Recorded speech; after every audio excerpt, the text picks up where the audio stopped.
Please rise and join me in the Pledge of Allegiance. I pledge allegiance to the flag of the United States of America and to the republic for which it stands, one nation, under God, indivisible, with liberty and justice for all. So only one formal announcement, which is we have a check pursuant to the village purchasing policy. There's a check over $25,000. It's for Creighton Manning, which is part of the Station Road and Main Street pedestrian improvements. Came out of the capital budget and is for $26,191.15. Next up is correspondence from owners on or near Strawberry Lane. People from Strawberry Lane want to speak about it rather than have me read it, but it's up to you guys. Yeah, sure. So I figure it's always better in your voice than mine. Does that sound good? Oh, much better, much better. I'm just great to see people arrive on a very hot and steamy August. My wife and I have been residents of Evington and Strawberry Lane for coming on near 4 years. It's a great neighbourhood. It's a very close-knit neighbourhood. We often have parties and we've gotten to know our neighbours very well. When we had found out about the rezoning plan, we'd gotten together to get an understanding of each other's either views around it, positive concerns. And I think there was a general agreement around some of the thoughts from those people that do it. It takes up 5 families who live either on Strawberry Lane, one who abuts onto Strawberry Lane. And we wrote a letter to the trustees to consider some changes to the proposal. I will say, firstly, we are all families, and many of us have young children, and what we love about Strawberry Lane, in particular, is the fact it's a residential lane. We have always walking down Strawberry Lane to get onto the aqueduct, trying to avoid North Broadway when we go across, but it's an area which a lot of us actually spend a lot of time up and down the street. And so we all have a strong preference to keep it residential. And obviously for all the uses which relate to residential use, we're very supportive of. However, we're pragmatic and we're realistic, and we understand it has been difficult and will probably likely be very difficult for places like Maxim and Abbott House, which are on Strawberry Lane, to think about how they can actually transfer their assets or their properties to someone else to use. So we recognise that moving to this type of proposal has some benefits. It creates some like a framework around which developers can actually understand what's possible there. So with that in mind, we are comfortable with the proposal. We do have some changes because our concern a little bit how it's written. Our concern is it can give a developer a viewpoint that they can do a significant change to the area, and I don't think that's the intent of the village necessarily. I don't think it's the intent of the Board of Trustees. So we had put together a couple of recommendations which we'd like the board to consider. Uses. We all had great concerns about the idea of using one of those properties around there as a full-service restaurant. And the concern is about after-hour activity, concerned about a lot of waste. There's a lot of animals out there. And so our strong preference would be that would not be a use we would want at all. All the other uses, when you look at them, are all really dealing with sort of business hour activity, recognizing that some of them are more sort of overnight, but they're still sort of compliant to the majority of people there during the business hours. We're comfortable with that. Although we do have some concerns when it comes to things like hotels and B&Bs and things like that, because the way it's defined in terms of up to 150 rooms is something which we think is excessive for the area, for the land, and basically that's Brightview as far as we're concerned. And I think Brightview at its maximum is talking about 150 units. So I know we've heard Mayor Smith talk about the fact that while that's in the language right now, the reality is the village will probably never approve anything of that scale. That gives us a lot of comfort. However, let's get into the actual proposal. Because I trust you, Brian, but you're not going to be here forever. And once this gets actually lodged, someone else could come along and be very pro-development, more pro-development than we're comfortable in the street, and before you know it, something's approved with 150 units. So That's our concern. We've made recommendations, but we were just throwing darts against the wall. But we just think we just need to get something in there which is a little more reasonable. The other concern we had, and I know the village traffic, but we're a little concerned with the language used and how, again, it may be interpreted by the developer, because I think the term used is a not significant increase. My concern is, so what's the definition of significant? It could mean a lot of things. I mean, significant could be, okay, significant is 50%. If they come in at 49%, that's not significant. So maybe that's acceptable. So we'd much rather use language which really contains the idea that the traffic should be relatively consistent to where it is now. And we've used the term a negligible increase. Again, we're not wedded to those terms, but we'd love language in there which really gives the impression that we're not talking about a significant, using those terms, but what I really mean by significant increase. So I'd like the board to think about that. The final thing which we wanted to propose to the board is to think about Strawberry Lane in its entirety. It has an interesting history. It's a private road. It's not owned by the village. My wife and I, actually, because we were going to do some work to our property and put a new cut through the driveway, had to seek out who the owner was to ask for approval. And through going to the village here, using our own lawyers, going to title companies, we couldn't find it. No one could find it. Right now, that private road is only being maintained by largely contribution by Heaven House, which is a charity. And local residents on that street do help contribute as well. But we would, if this starts moving forward, and assuming that we end up with a rezoning, we would really, really urge the Board of Trustees to think about the village taking over that road and ensuring that it's maintained to a suitable level. Because right now, it's full of potholes. We have incredible issues with ice during the winter. And I think development work going up and down that street, it would create a havoc. So that would be our final recommendation for the board to think about taking control of that. We don't typically comment on letters, but since you've also commented so eloquently and passionately but reasonably, I'd be happy to comment a little bit. I think all of your proposals are definitely going to be considered.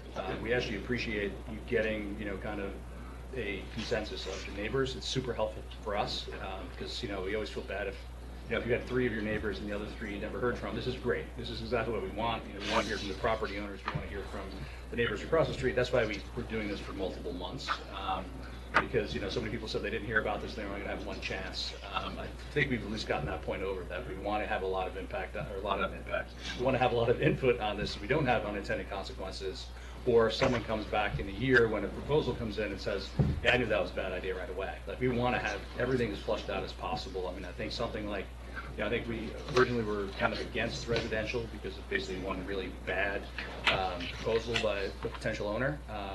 But I think that's one thing that's a kind of a major change that we'll probably put back. So I think everyone will kind of like that. The reason we're going to talk about putting back residential uses. So I think all of these things are very reasonable. I think the only one that would be very hard to do is the taking over the road. Typically, we don't entertain taking over roads unless it was promised during construction, and we actually had one like that in the last 5 years, where 30 years ago we said, as soon as you're done and you turn over the last house, we'll take over the road, and they built it to our specs.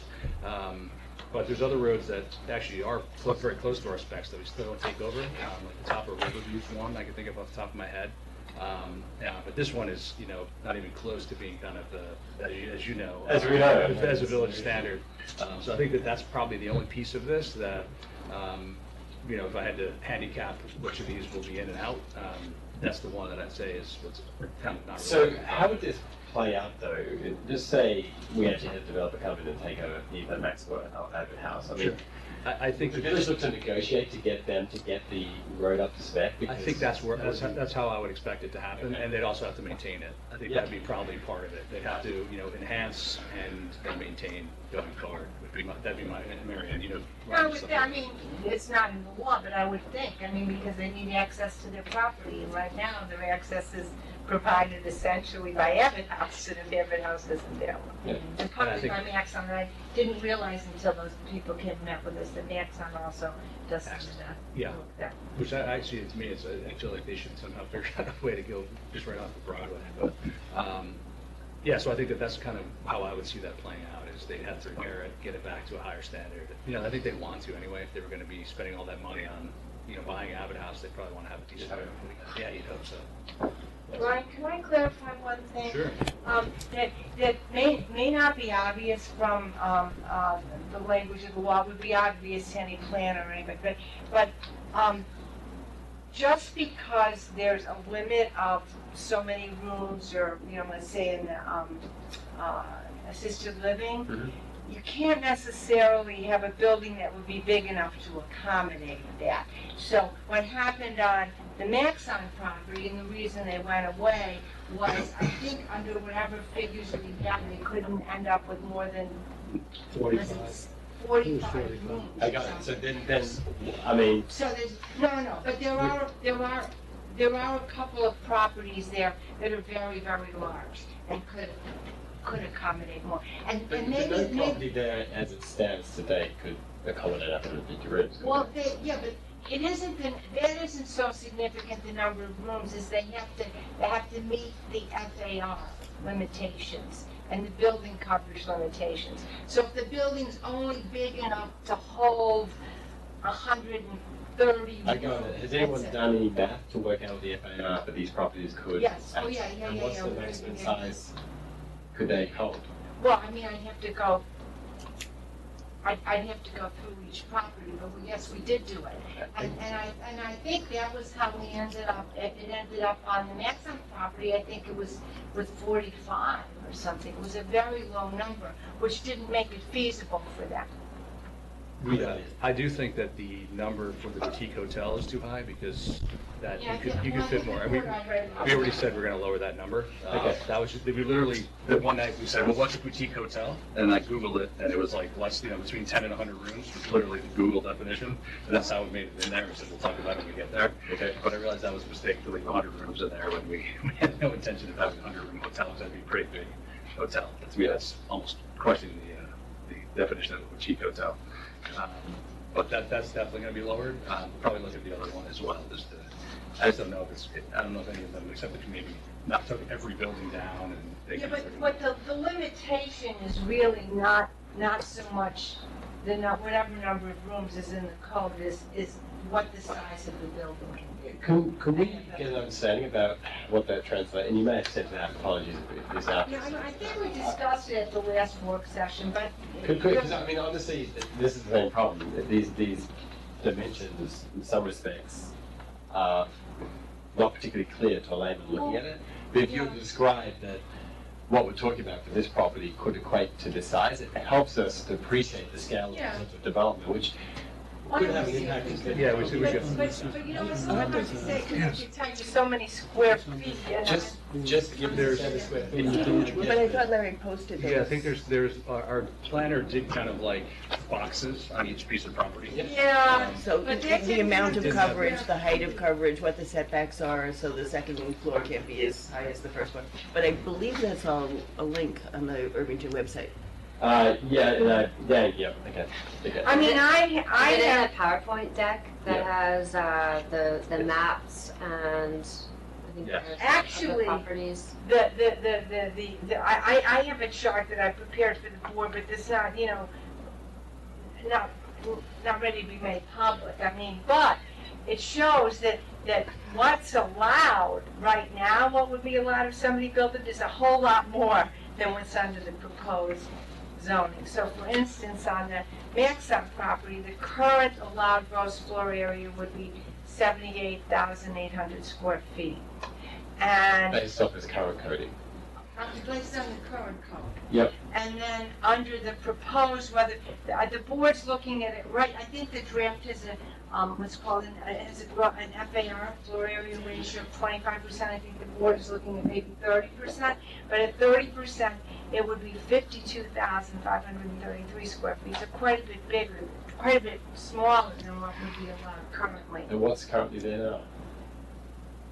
I don't know the size. Yeah, it's tiny. So, I mean, this is our problem, it's like, that's what we see every day, that's what we're used to, that's our view. Yeah, I know, but If the it's, thing is, if it's right still now, 30% less than what it currently could be, but it's still 3 times bigger than it is today, I don't know what it's. clearly current size that is. raises some But the concern. point is, if it weren't rezoned and somebody bought it now, they could build something that's 78,000 square feet. Short of what can they build there? What? We're giving the option right now with the new rezoning to allow to expand the uses, and that's, Because right now it's residential. No, they're all there under other uses. Somebody could come in and build an office building there, it's there under a variance. Certain of the, here's the thing that's odd about those properties is their uses are all there either by variance or special permit or pre-existing uses. and they that was always the point convey to the next zone. owner. Does that convey to a new owner? Well, but maybe not Okay, so increasing that's it, what we but no, understand. but That's what we a new owner could use it as an office, yes. Probably couldn't expand it though, because then that would be an expansion of a non-conforming use, but that's going, I think it's probably going too far now, but. Okay. Anyway, Well, listen, I appreciate It's the unknown that is, all of these potentials, Yeah. that But I is think what. it was- Sure, but one thing, just to kind of frame this a little bit, a permitted use under this is not a guaranteed use. I got that, we understand. So it doesn't mean like any old body can just come in and I got it. But again, our concern is, our concern is pretty simple, like, and I think everyone, I think we're actually all aligned.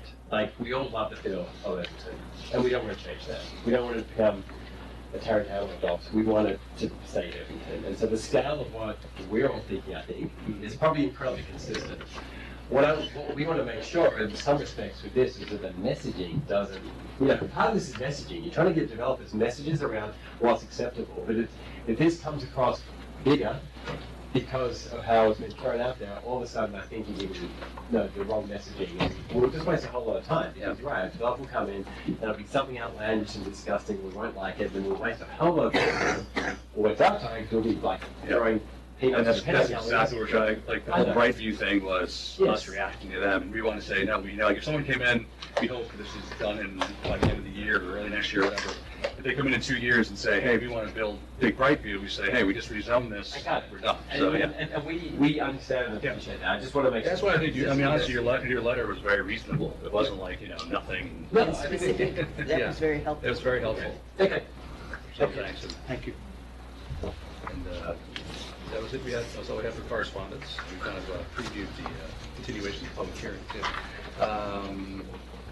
Any other public comment not related to the North Broadway Mixed Use District, or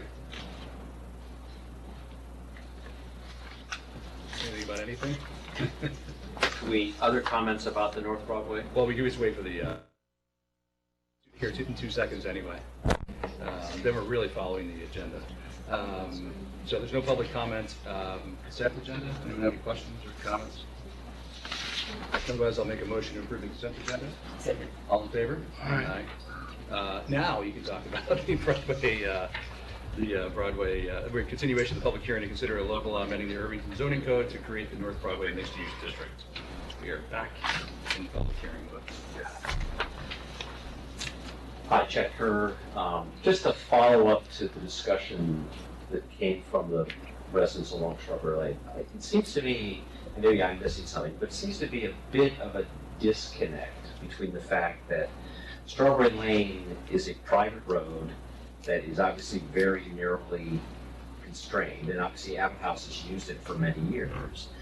But as you think about rezoning at least the Abbott property or the only access to that is Strawberry Lane, a lot of the ideas about how big the buildings could be, there's a hidden assumption there that a lot more traffic would go through them.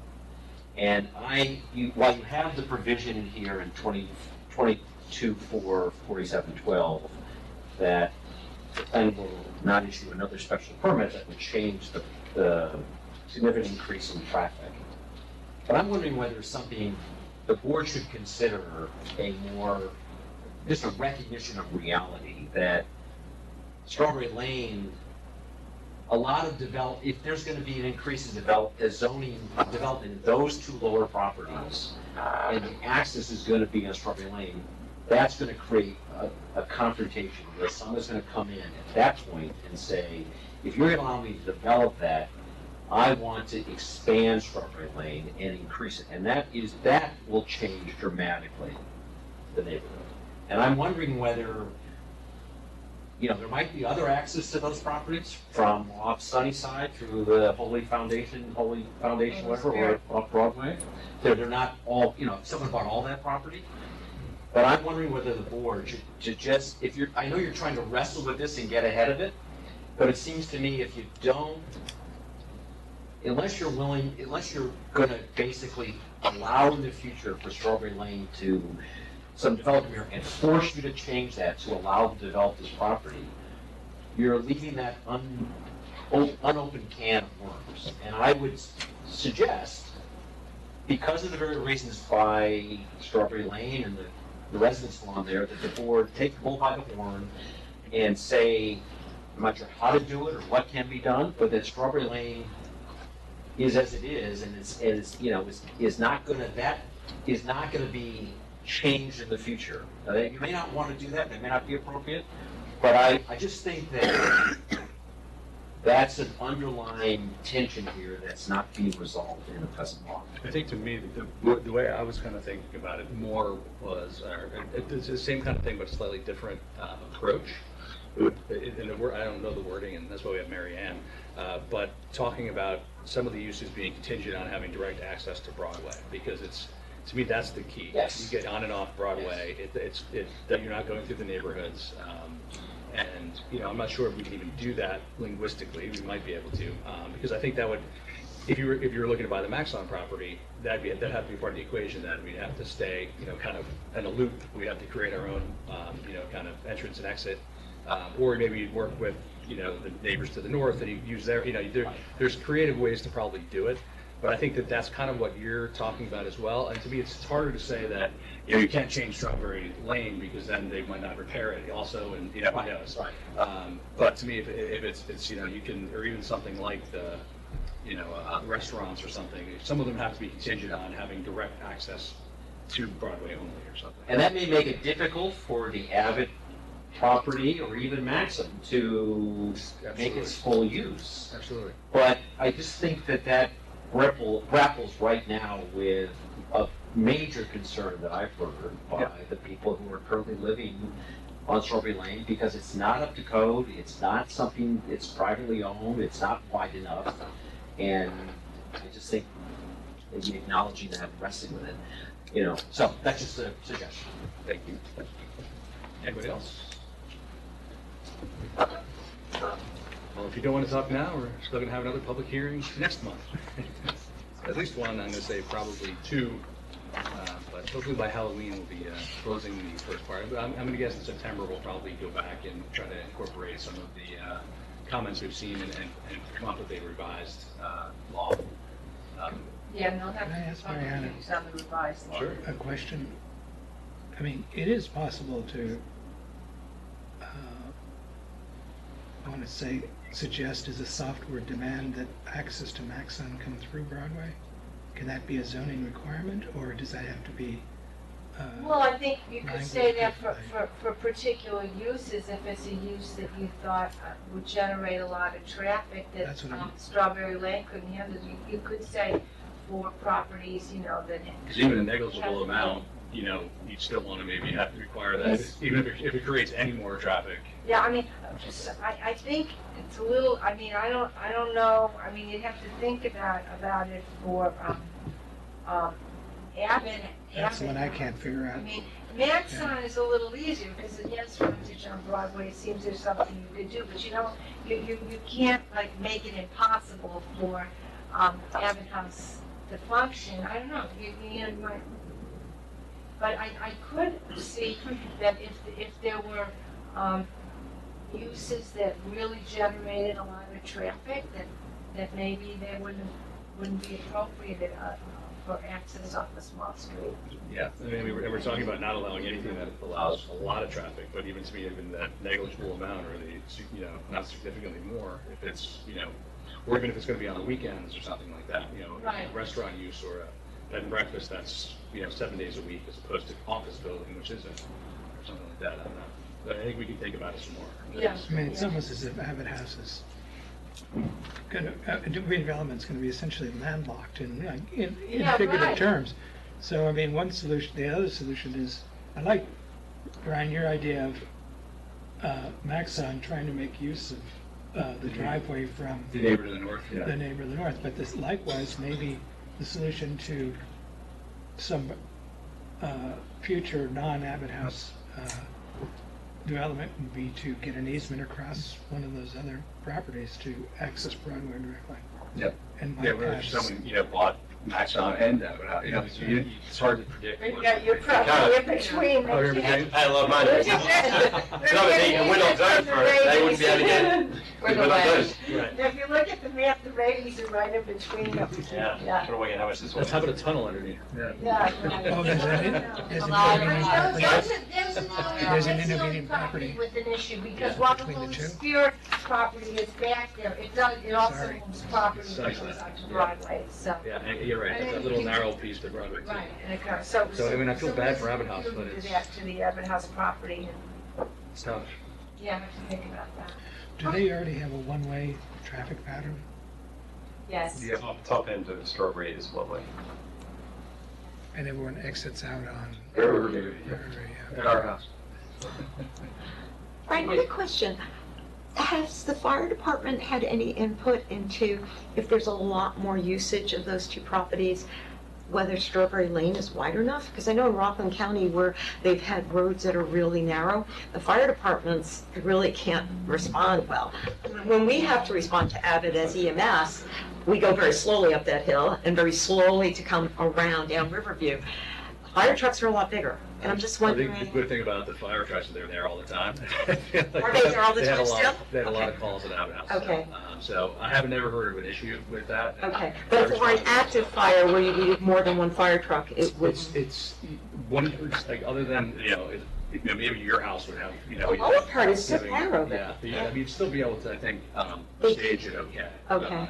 But that is something that would have to be It would have looked to at, be looked because at. That any might be a limiting development would factor. require secret review, and that's always considered. Yep. The fire department's always consulted on. If you remember on the Brightview piece, that was one of the big sticking points was the back of the building access. They were pushing it back so far and they didn't want to take out more rock and that was one of the sticking points. It was an issue for the Denora development Yes. at Marco Ridge as well. Yeah, they're getting And access to they had vines do and things with buildings. the road to make sure that the fire trucks could access it.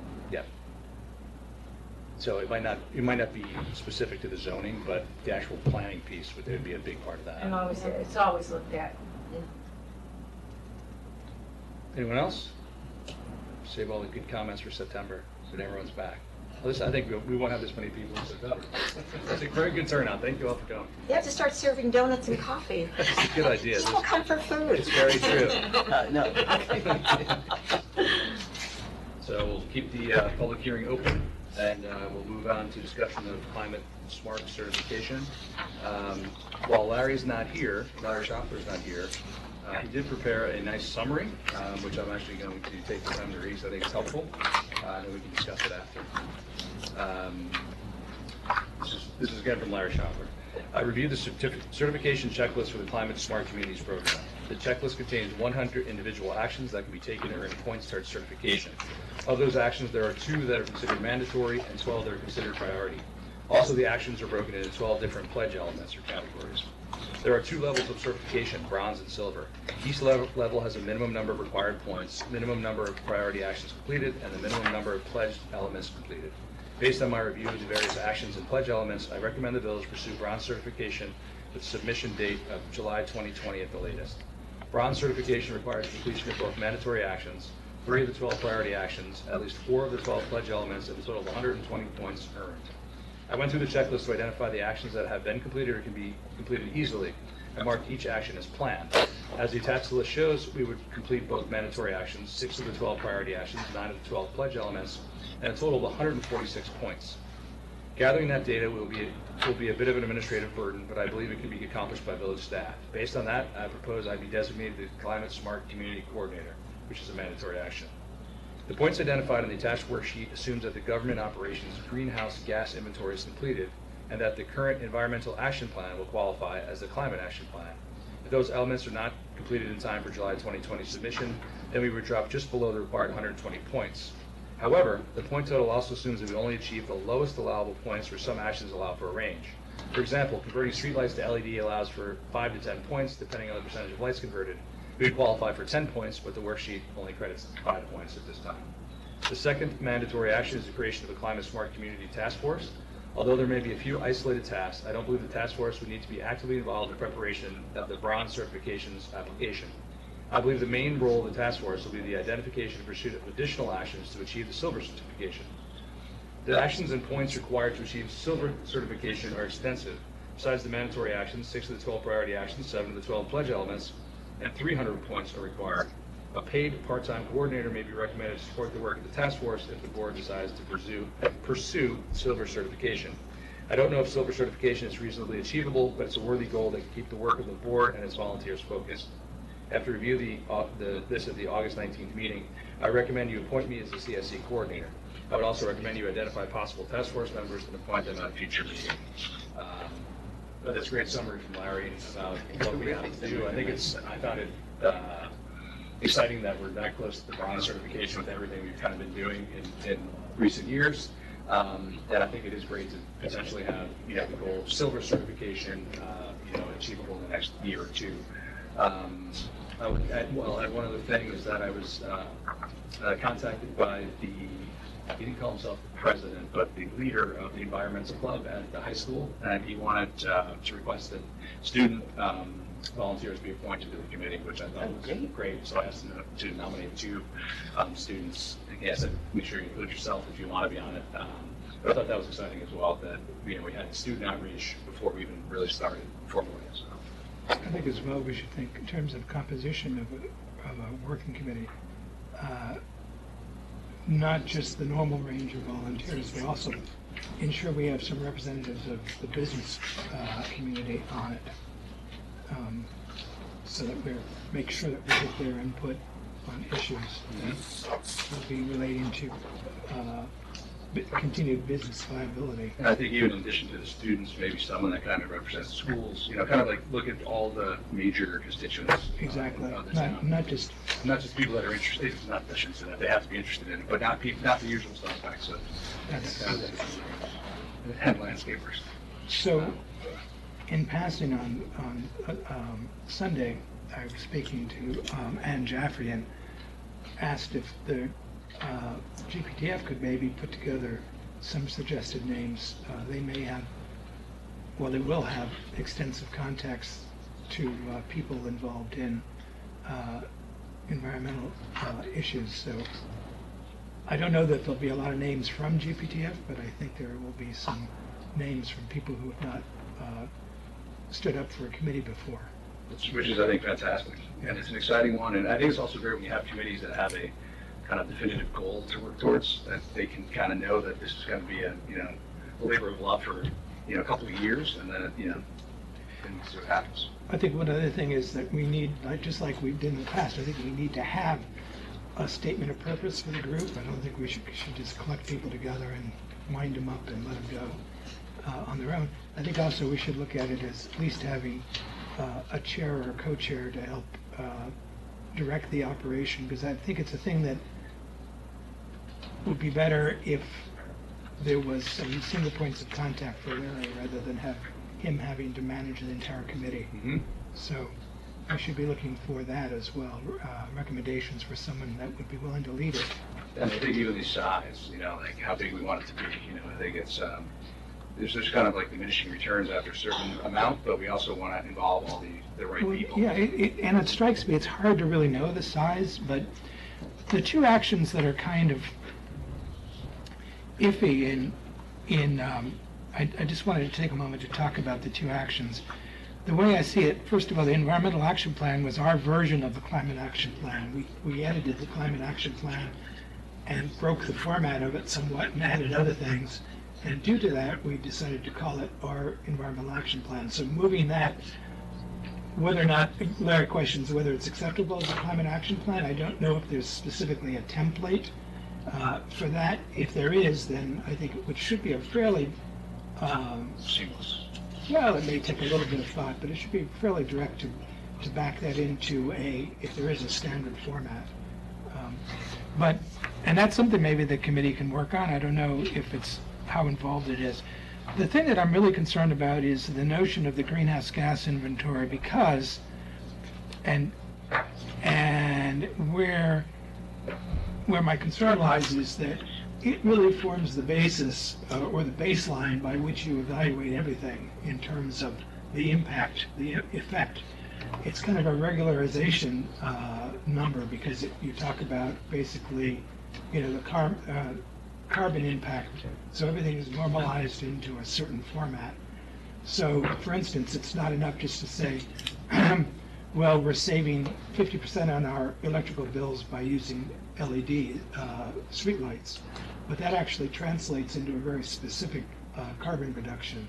And so, to me, a lot of same thing using one of the things we've talked about, using hybrid police vehicles. There is a certain when you start looking at the fleet dynamics, there's a certain carbon reduction appropriate to those vehicles. So it sort of forms a common metric. So What's the concern? that it really should be done fairly quickly rather than, see, here, the way it's written, it sounded like questioning. Well, I think part of the problem was that there's this Correct. parallel grant going on that may not guarantee it gets done in time for certification, but will guarantee that it will get done. Well, maybe So as that- long as we can get certification, even if it's done 3 months later or 6 months later, I don't think that's a problem. Okay, so the other approach to it is, kind of an all-out effort. If we're going to even consider a sustainability consultant, maybe that's what we do, is bring someone in that has familiarity with the ICLEI tools, which is the tool sets that are, maybe those are not the current set, but I think that you use to actually go through all the numbers for the particular municipality. So anyways, I guess I'm saying that there could be a parallel path, and it might be, we should examine whether that is doable. I mean, yes, I understand that but it may be that the timeline of the grant is not going to get us to where we want to be. And I agree with what you're saying. Right, well, I think that we need to find that out, and I think certainly the option of having a part-time or perhaps even a full-time coordinator, Well, is still specifically out there. just to do this, Mhm. that task, if you're looking at it task-oriented, get the greenhouse gas inventory together. I just, without going and looking into it in more detail, and you can't hear me, we may be able to find it out quickly once the grant meetings start occurring, is just how, is that metric required in order to form really an understandable analysis of what's going on. I think in terms of climate action, you want to say we want to reduce XYZ by a certain amount of, energy, a certain amount of carbon, whatever you set goals. And that's one thing I think that our environmental action plan didn't do, is set specific goals. I think we always are waiting to measure to know that. Yeah. So yeah, I think we have to find out the timing on that grant, but I think there's going to be enough work to do that we can get the bronze, and I think we also we're kind of committed to doing the silver. So that might be part of that. It might be like phase 1.1 as opposed to phase 2. So I think the timing is. I think that we hope to have it done around. So this is due. I think it's July of 2020. That was our target for this. I think we kind of figured that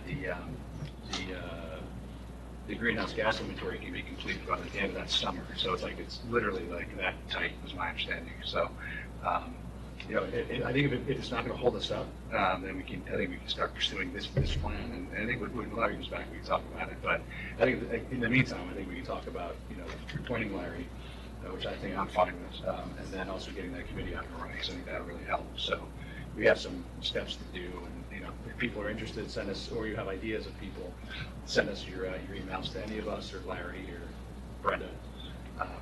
You know, hopefully we have too many people that are interested.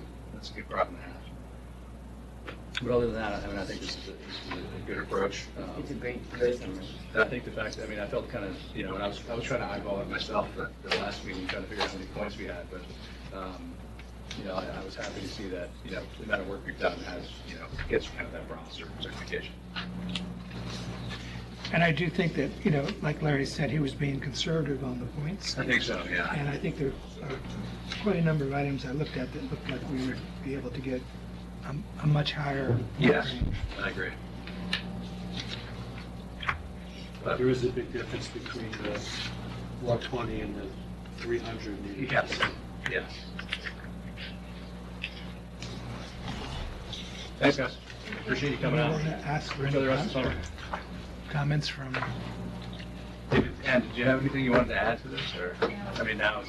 Actually, or Nikki? I have not seen Larry's letter. Oh, okay. Or heard from Larry since the last meeting, so Mark and I talked briefly at the farmer's market, and I thank you for that, Mark, but since I haven't read Larry's letter and I haven't had a chance to he just read it. But here, understand. you wanna?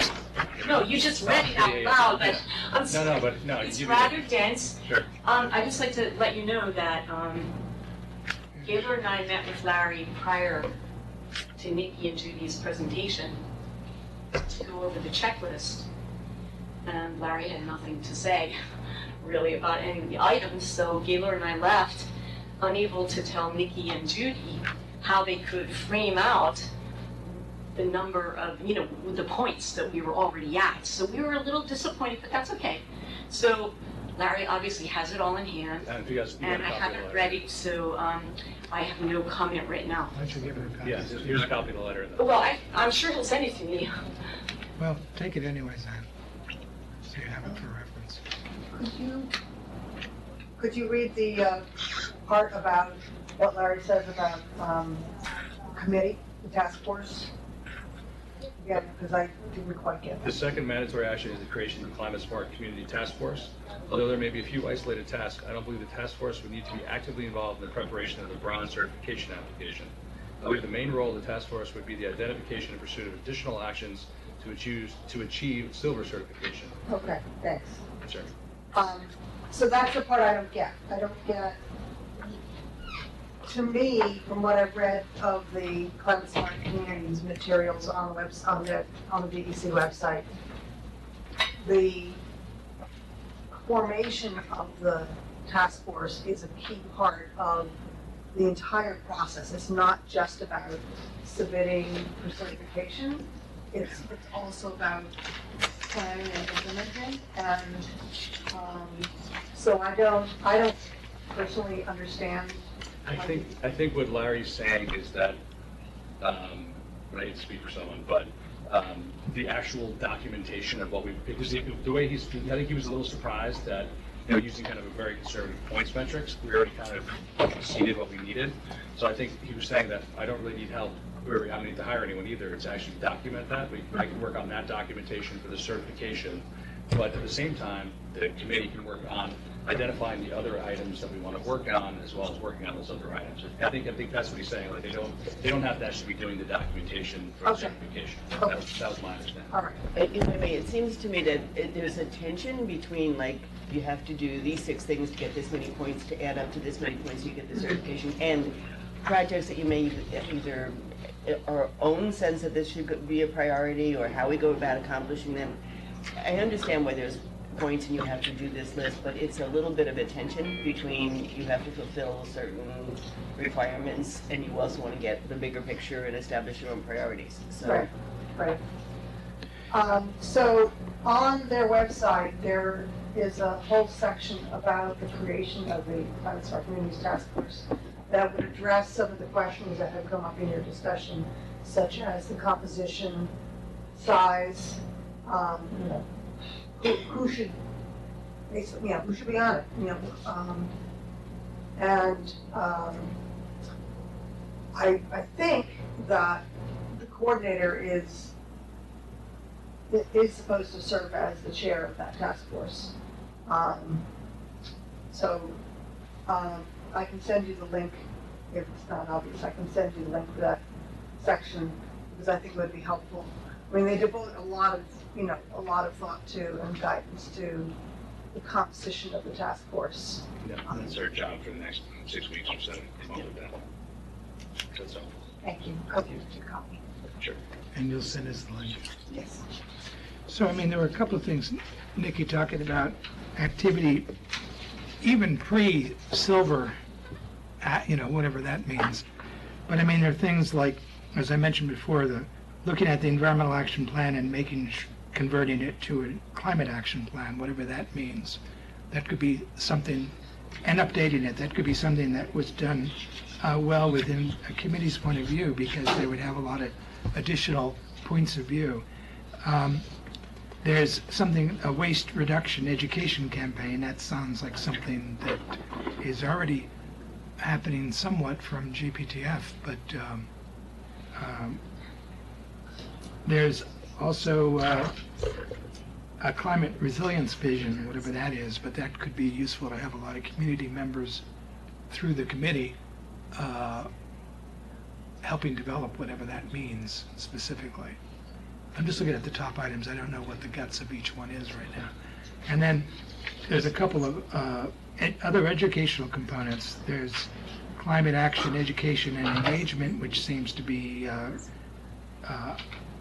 another perfect area for our committee to work on community engagement, and a climate action website for informational outreach.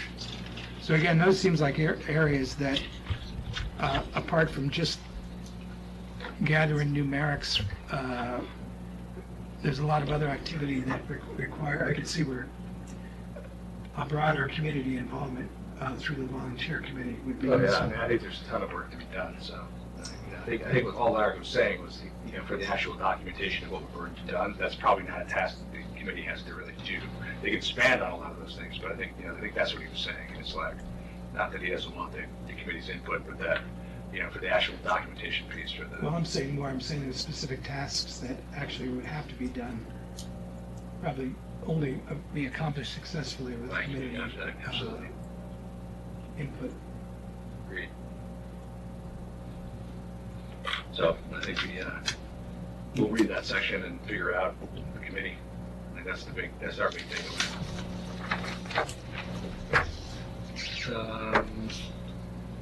So name suggestions would be good to have people send them in. Absolutely. To who, to Larry or to you? Either one. Either one. We can get it same place. But that's it. We're on to reports of board, standing committees and officers. Trustee liaison reports. Not too much. Tomorrow night is tree commission meeting at 7:15, library, local history room. And that's about it right now. Okay. Sort of waiting on, we have to discuss with the planning board, we have to discuss what it means to, how we should be going about getting a new chair. For the tree committee? No. Oh, for the planning board. That scared me. No, it's branching out to a different topic. Very good. Doc? The end of the programming at Parks and Rec. Teenscape is finished, another great year. Day camp is finished, another great year. It's a slower time now in the parks. One of our full-time parks employees has been out ill, and the rest of the park employees, with help from DPW, has done a wonderful job keeping up the parks and moving as seamlessly as possible. The O'Hara Nature Center now has finally started their battery-operated equipment demonstrations. There is going to be a public demonstration that's scheduled now for Saturday, September 14th at 9 a.m. in the morning at the Nature Center. Our horticulturist, Peter Strom and C.J. Riley, will be there. We're also hoping to have representatives from Still Equipment and reps from Westchester Tool Rentals to show how that's working. One other point I wanted to bring up, in trying to match up with one of our board priorities of streamlining policies, I had a meeting with Mark and a few local architects representing different areas of planning and building in an effort to try to find ways to help to streamline some of the planning process. It's still very early. Our plan is to sort of synthesize ideas that came out of that meeting about, again, trying to streamline some of the process for the public, working on logistics, how it might work, having planning board waivers for certain types of narrow focused projects. But the plan right now is to, as I said, try to come to a group consensus that we have, and to then meet with Ed Marin and Larry to see if that is something that we can work through and then bring to the board at some point in the near future. And just was going to add in, Feel free to add. not only make it simpler for certain classes of applications, but also cost reduction for the applicants, for the residents. That's correct. And one of the other, one of the low-hanging fruit, which we basically, everyone agrees to, so we do have to move this forward, develop a plan to move it forward, is the, basically the all-electronic submissions, or at least reduce the amount of paper submissions and do electronic review in the boards, so that you can go from 18 sheets, copies of site plans down to maybe 4 or 5 copies at the max. And that could be a major reduction in cost. And one of the architects was saying that in a current project, they were spending $2,000 on a copy set each time they had to resubmit. So that's a lot of expense. So there, there's, the conversation was interesting. There were a lot of little gotchas, and there was a lot of potential pathways. So I think I'd like to add that we probably need Marianne at some point as well to look into whatever we're talking about, to be sure that. Yeah, I mean, there was certainly recognition that there'd be the need for certain zoning code changes in terms of wording to get some of this done. This is something we've been talking about doing forever, so we're appreciative of you guys kind of taking the bull by the horns and moving it forward. We've been talking about it for. Well, if we can get something by early fall, I'll be happy, because it's been so long. Oh, I thought you might have had an application coming. I was waiting for mine to be finished. One thing I'd like to ask, just in general, and this might be an action item for Brenda to review, I want to be sure that the Main Street tree well watering is happening right now, because we have not been getting as much. It's getting into a hot and dry period right now. So I know that we did have it scheduled. Yep, I have the first highway department activities, watering trees and flower boxes are along Main Street. So I don't have the specifics, but that's there. I'd like to find out how often they're doing it at this point, if we can ask them. Yeah. Could be June. Okay, thank you very much, Brenda. So I will fill in for Connie. And quick report from the water department. The most interesting ones for me where the work is progressing with the Riverview Road Booster Station project. The piping's been installed, and they are working on the electrical upgrades now. And the contractor has installed the new sewer manhole at the Hudson View Park Culvert project. The Highway Department, in addition to watering trees and flower boxes, assisted the Rec and Parks Department at the Nature Center with the maintenance of the parks and the message board project at the top of Main Street. They assisted the contractors with the North Broadway and Heritage Hill Crosswalk project, which I hope is done this week. Assisted the contractor with the Hudson View Park Culvert replacement project, which my understanding, with the exception of running into much more rock than they had hoped, it's actually going pretty well. And they also ran into a lot of the addition or existing piping was so close that they had to move it much more than they thought, which I don't think they were really surprised. I think the rock was the only real surprise. They repaired and rebuilt the catch basin on Station Road and Oak Street. They cleared roads blocked by downed tree limbs during a severe storm at the bottom of Mountain Road and the bottom of Cyrus Field Road. painting of the lines and crosswalks, which I'm sure you've all seen, and they're still filling potholes. Nothing from my group tonight. Excellent. Nothing from the village administrator, at least that he sent me yet, and the village clerk treasurer. Let me see, our audit's been completed. We're waiting to get our finalized copies. It'll be sometime, hopefully September. And at that time, we'll do a presentation to the board on the findings and the results of each fund. Excellent. No report. Excellent. I'm just make sure Larry hasn't hit me with anything from North Carolina. So I feel really bad if I missed the. Yep, all clear. Public comment? I need to clarify, do public comments have to relate to what the meeting's always been about? No. Public comment That's is always my public comment is anything on your mind. Okay. Yeah, the only time it's something specific is during the public hearings. And usually we say, can you wait from the public comment to the public hearings, but tonight we were loosey-goosey. I did not really have an understanding of that. I have a couple of things I'd like to bring up. The 6-hour parking issue. Can you come up to the mic? Because, No, but I can stand here if you want. well, then come and get the mic. Can I get the mic? I'll Yeah. switch over. Because you can't, we don't get it onto tape then. No one can hear what the issue is. Okay. 6-hour parking spots. My original understanding, maybe I only had a partial understanding, was to help the residents on the side streets, the ones who have no driveways or no garages. And so we did north and east and west side, taking away a lot of the 6-hour spots, which obviously have impacted a lot of the businesses, or people going to the train on some of the streets. If that was the reason, I was very surprised to find out that there were streets where only 3 homes were missing a driveway or a garage, and 15 6-hour spots were removed. That doesn't make sense to me. And the same thing happened on at least 3 streets. Take a walk and count. 3 homes, 15 spots removed. That doesn't seem fair to the rest of the community, and I think has caused a lot of problems.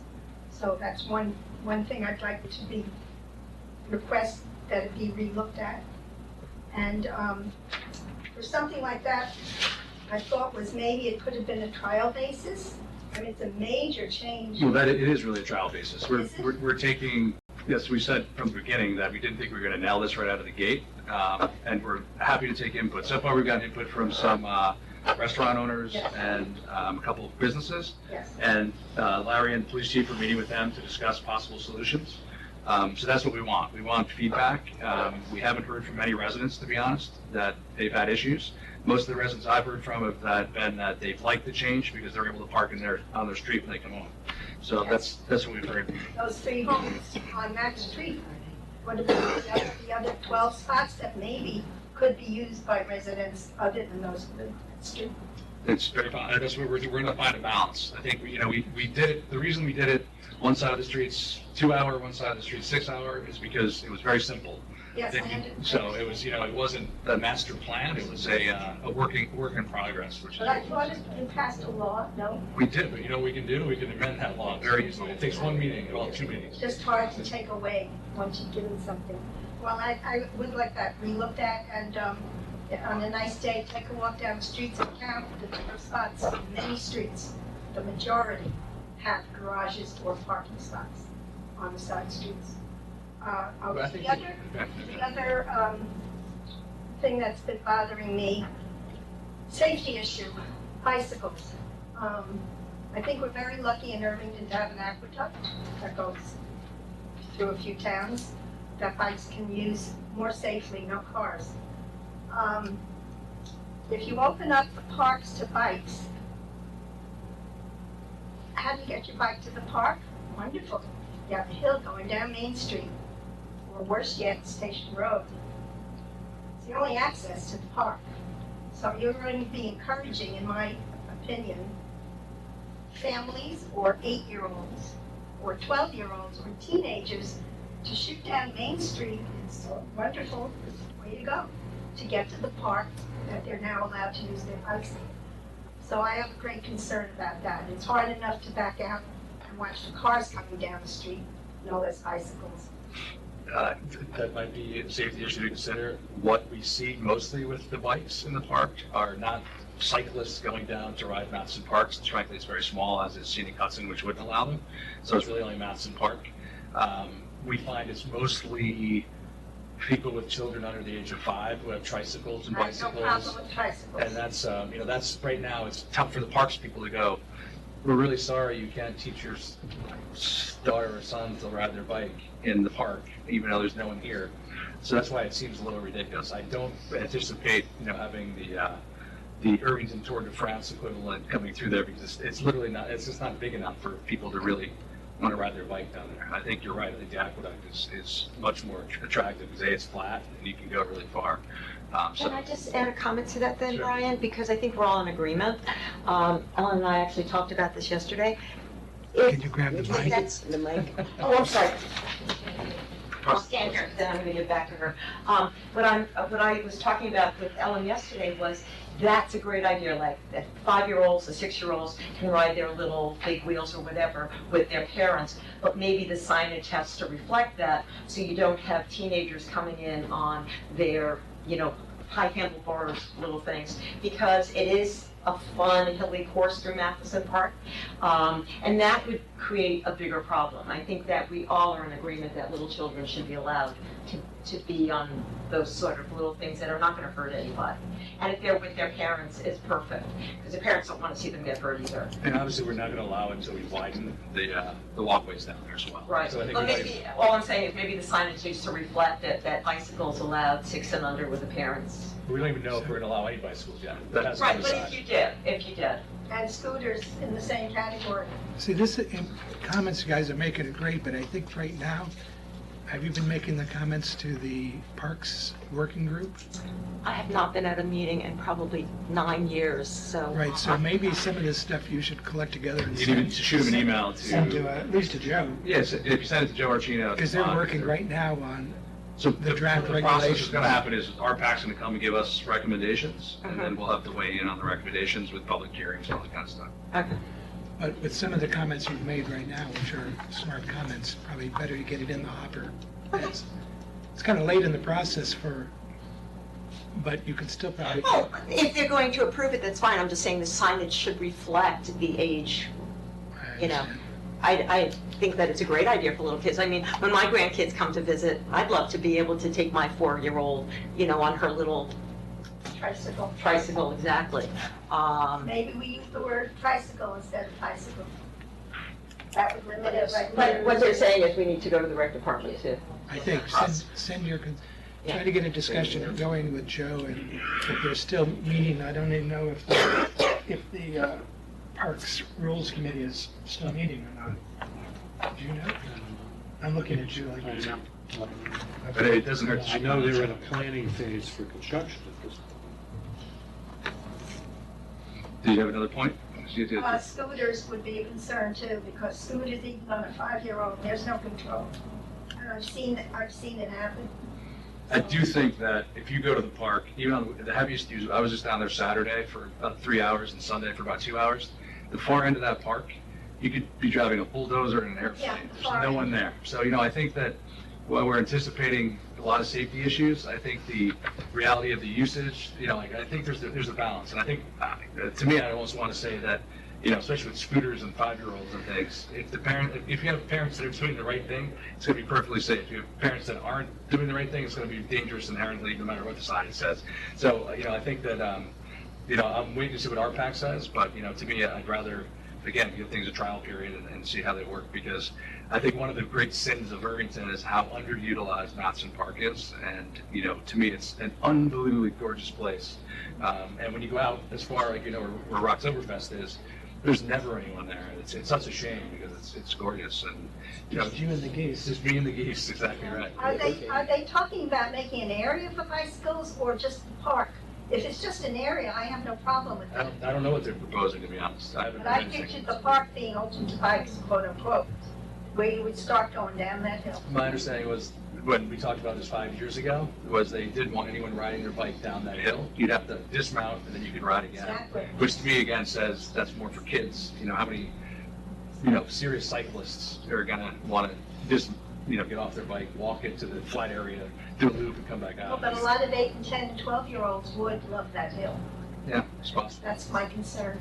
But if the area is in the park that they can have bikes, I have no problem with that. Let's see what they recommend.